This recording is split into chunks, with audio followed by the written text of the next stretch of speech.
Karl marks പറഞ്ഞ ഒരു കാര്യമാണ്, ഒരു കോഴിയുടെ മുട്ട അത് വിരിഞ്ഞിട്ട് കുഞ്ഞു പുറത്തു വന്നു, പിന്നെ ആ മുട്ടത്തോടിനോട് ഈ കോഴിക്കുഞ്ഞിന് വല്ല ബന്ധമുണ്ടോ? അതുപോലെയാണ് അമ്മ എന്ന്. ആധുനിക ലോകം പഠിപ്പിക്കണ എന്താ?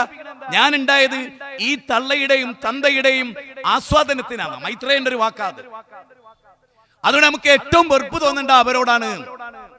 ഈ ലോകത്തേക്ക് നമ്മളെ കൊണ്ടുവന്നതിന്റെ കാരണക്കാർ. അങ്ങനെയാണ് താമരശ്ശേരിയിലെ ഉമ്മാനെ കൊന്ന് ആ മകനുള്ള മഹർ വരെ ആ ഉമ്മ കാത്തുവെച്ചിരുന്നു എന്നാണ്. ഞങ്ങളുടെ നാടിന്റെ തൊട്ടടുത്ത 13 മിനിറ്റ് കൊണ്ട് എത്താവുന്ന സ്ഥലത്താ എന്റെ വീട്ടിൽ നിന്ന്. കൊന്നു തള്ളിയില്ലേ? നേരെ മറിച്ച് ഇസ്ലാം എന്താ പറഞ്ഞത്? മാതാപിതാക്കളുടെ തൃപ്തിയിലാണ് അല്ലാഹുവിന്റെ തൃപ്തി, മാതാപിതാക്കളുടെ കോപത്തിലാണ് അല്ലാഹുവിന്റെ കോപം.